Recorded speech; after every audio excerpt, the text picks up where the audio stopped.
Welcome back. This is the first of two video lessons discussing feeding the performance horse. Now, when we think of what does a performance horse need in their diet, there's so many different considerations because first of all, every horse is an individual, but all these other things are going to impact how much exercise they're getting each and every day. And that's really what we're going to focus on in this first video. So, things to think about: disciplines. Is it something like endurance riding or racing?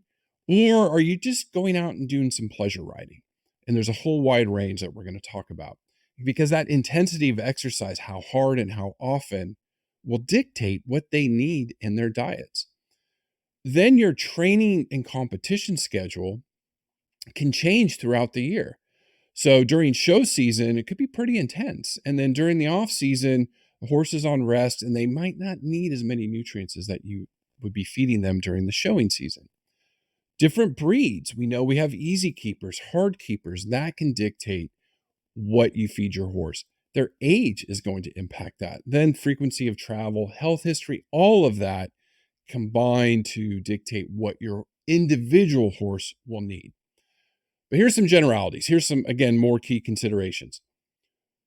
Our performance horses, we like to maintain in that 4.5 to 5 body condition score. Again, this is based on the 9-point Henneke body condition scoring system. If they are under a 4.5, that means they might not have the energy reserves to support them while they're exercising and recovering from exercise. If they're over that 5, again, it could put strain on the joints while they're exercising or competing. Or if you're in an area that's really hot and while they're competing or exercising, they can get like heat stress. So things to consider. Then there's management things you can do just to promote overall health and well-being in your horse.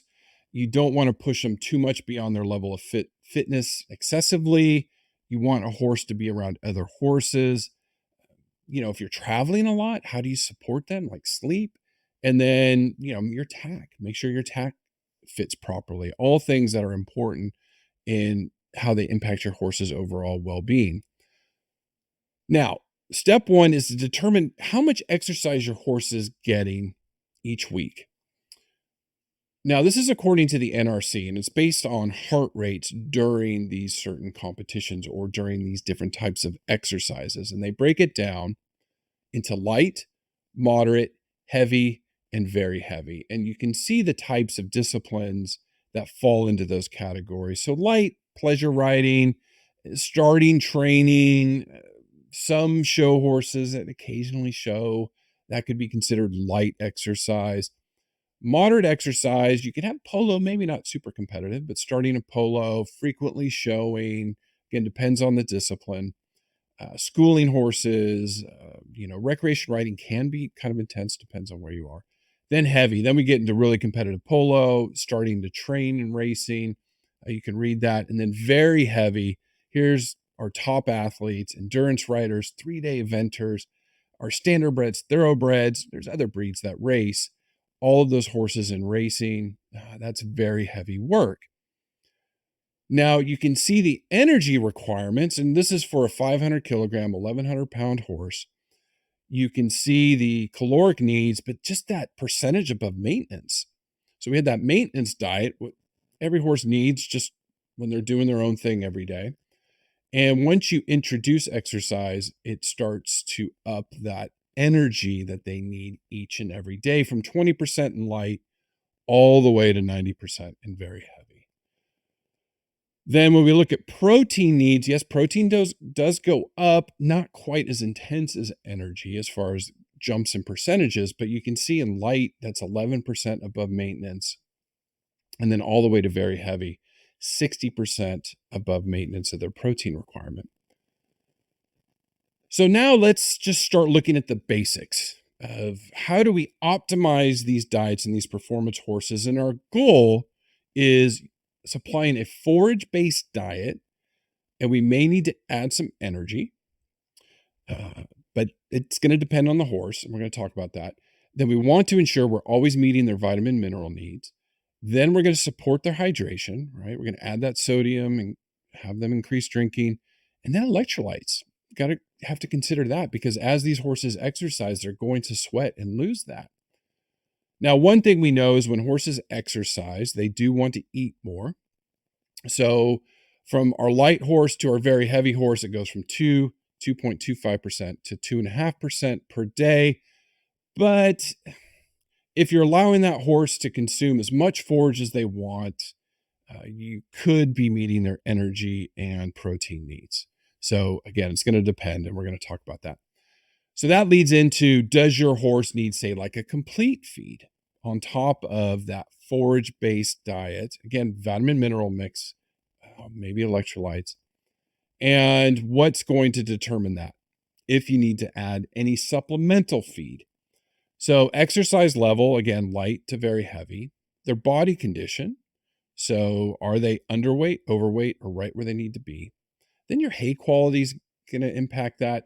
How much hay they have available, how much they're eating, and then are they out on pasture? So, all of those things you need to consider. But let's say we allow this horse to have free choice as much as they want of that mid maturity average hay. Where are we with their calories and their protein? So if we allow a horse to eat that, and again, remember, going back to our vitamins, minerals, they're still going to need that because it's still going to be deficient in some nutrients. This is just looking at energy and protein, those calories and protein. So with our light exercising horse, 100%, we can meet their calorie needs with free choice, mid-maturity grass hay, and then that protein is 143%. So we're okay there. Moderate work, okay, there's some decisions there, and we're going to answer this in video 2. Then in that heavy, very heavy work, you can see where the calories start to dip. Protein's still okay, but we might need to add more energy to the diet so we ensure these horses are meeting their needs. Now, let's say we went and changed up our hay and we gave them not that average hay, but let's give them a legume mix. So alfalfa with some Timothy hay or alfalfa orchard grass hay. Okay, so that's that nutrient dense hay. Well, if we look at it all the way to heavy, 106% of their calorie needs are being met. Protein, we're fine.